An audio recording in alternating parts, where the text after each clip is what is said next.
చూసుకుంటే మనం మహబూబ్ నగర్ వెళ్దాం. అక్కడ చూసుకుంటే పాలమూరు భూ ఆక్రమణపై ఎన్ఎం శ్రీనివాసరెడ్డి ఫోకస్ పెట్టడం జరిగింది. అంతేకాకుండా పాలమూరులో ఇష్టానుసారంగా కబ్జాలు చేస్తున్నారని జిల్లా కలెక్టర్ కి ఎన్ఎం శ్రీనివాసరెడ్డి ఫిర్యాదు చేయడం జరిగింది. అంతేకాకుండా ఎఫ్టీఎల్ భూములను డిటిసిపి లేఅవుట్లుగా మార్చుతున్నారంటూ ఎమ్మెల్యే చెప్పడం జరుగుతోంది. అలాగే కబ్జాకు గురైన భూములన్నింటినీ కూడా గుర్తించాలని, కబ్జా చేసిన వారిపై కూడా చర్యలు తీసుకోవాలని ఆయన అర్చించడం జరుగుతోంది. ఇక ఇదే అంశంపై మరింత సమాచారం మా ప్రతినిధి ప్రదీప్ తెలియజేస్తారు.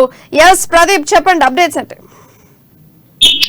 ప్రియా, ఏదైతే కాంగ్రెస్ ప్రభుత్వం ఎన్నికల ముందు ఎన్నికల ప్రచారంలో భాగంగా తాము అధికారంలోకి వస్తే ప్రజా ప్రభుత్వంగా ఏర్పడి ప్రజల వద్దకే పాలన, ప్రజలకు అనుకూలమైన రీతిలో పాలన కొనసాగిస్తామంటూ కూడా కాంగ్రెస్ ప్రభుత్వం చెప్పిన నేపథ్యంలో దానికి ఫాలో అప్ గా ఈ రోజు ఏదైతే ఉమ్మడి పాలమూరు జిల్లాలో గెలిచిన ఎమ్మెల్యేలందరూ నిత్యం ప్రజల్లో ఉంటున్న పరిస్థితి ఉంది. దీంట్లో భాగంగా గత 9.5 సంవత్సరాల్లో ఏదైతే బీఆర్ఎస్ పార్టీ చేసిన అన్యాయాలు, భూ కబ్జాలు, తర్వాత సర్వత్రా ఏదైతే అన్యాయాలకు పాల్పడింది దానిపైన కూడా ఫోకస్ పెట్టినట్టు మనం చెప్పుకోవచ్చు. ఈ నేపథ్యంలోనే పాలమూరు జిల్లాలో మహబూబ్ నగర్ జిల్లా కేంద్రంలో ఎమ్మెల్యే ఎన్ఎం శ్రీనివాసరెడ్డి దానిపై దృష్టి కేంద్రీకరించారు.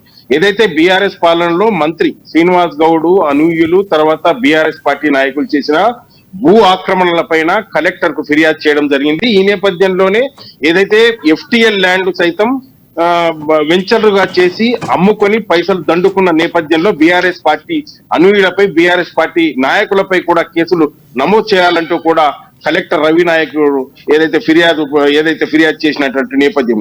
ఈ నేపథ్యంలో గత 9.5 సంవత్సరాల్లో ఏదైతే బీఆర్ఎస్ పార్టీ మంత్రి అనూహ్యులు, మంత్రి వర్గము ఏదైతే ఎక్కడా కూడా సెంటు భూమి వదలకుండా ఆక్రమించి ఏదైతే అన్యాక్రాంతంగా డిటిసిపి లేఅవుట్లు చేసి అమ్ముకున్న నేపథ్యంలో ఏదైతే గవర్నమెంట్ కు సంబంధించిన ల్యాండ్స్ గాని ఇతరత్ర ఏవైతే ఎఫ్టీఎల్ ల్యాండ్ అన్యాయంగా భూ ఆక్రమించి చేశారో వాటిపై దృష్టి కేంద్రీకరించి వాటిని రికవర్ చేసుకోవాలంటూ కూడా కలెక్టర్ కు కలిసి విన్నవించిన నేపథ్యం ఉంది.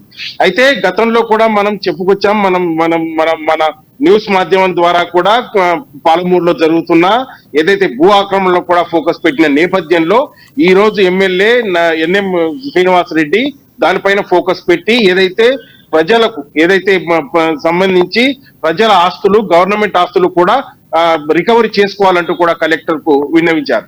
గత 9.5 సంవత్సరాల్లో ఏదైతే బీఆర్ఎస్ నాయకులు ఏదైతే సెంటు భూమి కూడా ఎక్కడా ఖాళీ భూమి కనబడ్డా అక్కడ కబ్జా చేసి వెంచర్లుగా మలిచి డబ్బులు దండుకున్నారంటూ కూడా ఆరోపించిన నేపథ్యంలో కలెక్టర్ కు ఫిర్యాదు చేయడం కొంత ఇక్కడైతే సంచలనంగా మారింది.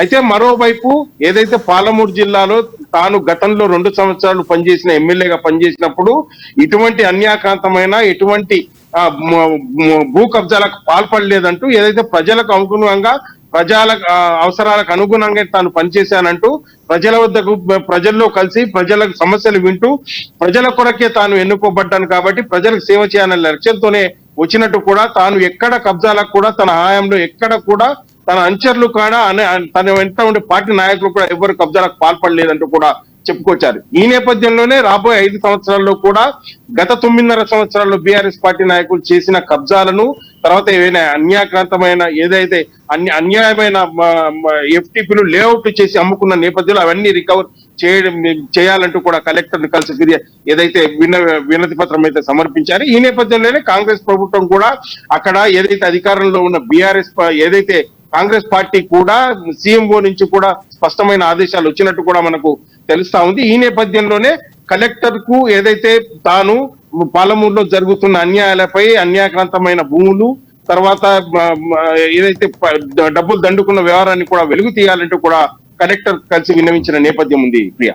అయితే ప్రదీప్, ఇప్పుడు చూసుకుంటే కాంగ్రెస్ పార్టీ అధికారం చేపట్టిన మొదటి రోజు నుండే గ్యారంటీ హామీలను ఒక్కొక్కటిగా చేస్తూ వస్తుంది. అలాగే అటు చేస్తున్న ఇటు అక్రమాలను కూడా బయట పెడుతూ వస్తుంది. అందులో చూసుకుంటే ప్రధానంగా ముందు ఆర్మూర్ జీవన్ రెడ్డి షాపింగ్ కాంప్లెక్స్ నోటీసులు కూడా ఇవ్వడం జరిగింది.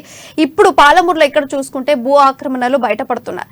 అంటే వీటిని ఖచ్చితంగా దీని వెనకాల ఎవరున్నా అనేది ఖచ్చితంగా కాంగ్రెస్ ప్రభుత్వం బయటకు తీసుకొచ్చేటువంటి అవకాశాలు ఎక్కువ ఉన్నాయి అంటారా? ప్రతి ఒక్కొక్కరిని ఇట్లా చిట్టా విప్పదీసేటువంటి అవకాశాలు ఉన్నాయి అంటారా? ఏదైతే గతంలో కూడా కాంగ్రెస్ పార్టీ ఏదైతే ఎన్ఎం శ్రీనివాసరెడ్డి కూడా ఈ భూ ఆక్రమణలు జరుగుతున్నాయి, ఎఫ్టీఎల్ ల్యాండ్లు కూడా డిటిసిపి లేఅవుట్లుగా చేసి అమ్ముకుంటున్నారంటూ కూడా గతంలో కొన్ని ఉద్యమాలు కూడా చేసిన నేపథ్యం ఉంది.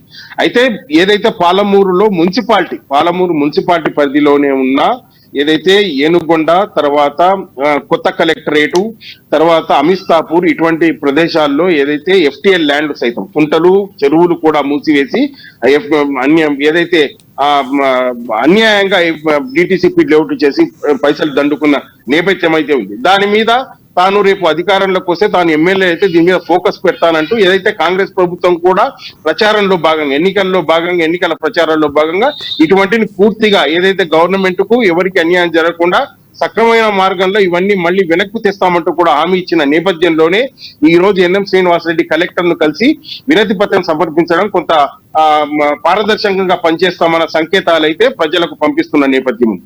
అయితే మరోవైపు ఏదైతే బీఆర్ఎస్ నాయకులు మహబూబ్ నగర్ మున్సిపాలిటీ పరిధిలోనే ఎక్కడ ఖాళీ జాగా కనబడ్డా అక్కడ అన్యాక్రాంతంగా పరిమితులు లేకుండా, అనుమతులు లేకుండా కూడా డిటిసిపి లేఅవుట్లు చేసిన నేపథ్యం. మరోవైపు ఎఫ్టీఎల్ ల్యాండ్ సైతం కుంటలు కూడా మూసేసి వెంచర్లు చేసిన నేపథ్యంలో అవన్నీ కూడా వెలికి తీయాలంటూ గవర్నమెంట్ కి సంబంధించిన ల్యాండ్స్ కూడా కబ్జాలకు గురాయంటూ 10% ల్యాండ్ సైతం కూడా కబ్జాలు చేసి వెంచర్ చేసిన నేపథ్యంలో అవి కూడా రికవర్ చేయాలంటూ కూడా Mahabubnagar MLA N S Srinivasa Reddy collector ను కలిసి చెప్పిన నేపథ్యం ఉంది. ఈ నేపథ్యంలోనే కలెక్టర్ కూడా దానిపై దృష్టి కేంద్రీకరించినట్టు కూడా తెలుస్తుంది. ఇప్పటికే అధికారులను కూడా స్థానిక సంబంధించిన తహసీల్దార్లను, తర్వాత మున్సిపాలిటీ అధికారులను కూడా ఆదేశించినట్టు కూడా మనకు తెలుస్తా ఉంది.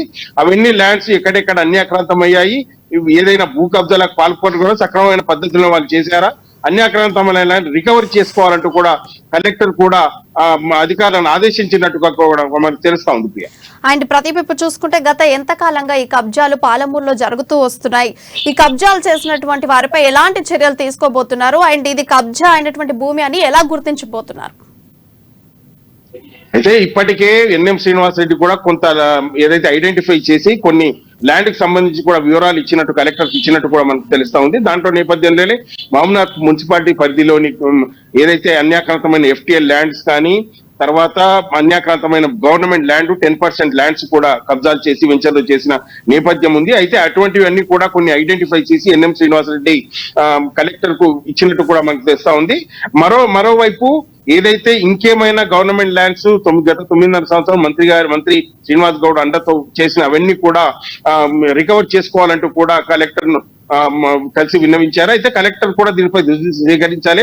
కలెక్టర్ కూడా సంపూర్ణంగా పూర్తి స్థాయిలో ఎన్ఎం శ్రీనివాసరెడ్డి హామీ ఇచ్చినట్టు తెలుస్తా ఉంది ఎమ్మెల్యే గారికి. అయితే ఏదైతే భూ కబ్జాలకు పాల్పడినట్టు మీరు ఏదైతే గవర్నమెంట్ ల్యాండ్ కూడా వాళ్ళు రికవర్ చేసినట్టు కూడా తమ దృష్టికి వస్తే ఖచ్చితంగా రికవర్ చేస్తామంటూ వాటిపై చట్టపరమైన చర్యలు కూడా తీసుకుంటామంటూ కూడా కలెక్టర్ హామీ ఇచ్చినట్టు కూడా మనకు తెలుస్తా ఉంది. ఈ నేపథ్యంలోనే తహసీల్దార్, తర్వాత మున్సిపాలిటీ మరియు ఇతర అధికారులను కూడా కలెక్టర్ ఆదేశించినట్టు, ఇప్పటికే అటువంటి ల్యాండ్స్ ఏమైనా ఉన్నాయా, కబ్జాలకు అయితే అది ఎట్లా చేశారు, ఎవరు పర్మిషన్ ఇచ్చారు అన్న పూర్తి డెప్త్ లోకి వెళ్లి ఎంక్వైరీ చేసి దీనికి బాధ్యులైన సదరు అధికారుల పైన, సదరు వ్యక్తుల పైన కూడా కఠినంగా ఏదైతే క్రిమినల్ చర్యలు కూడా చేపడతామంటూ కూడా కలెక్టర్ చెప్పినట్టు కూడా మనకు ఎన్ఎన్ శ్రీనివాసరెడ్డి గారు తెలిపినటువంటి నేపథ్యం ఉంది ప్రియ.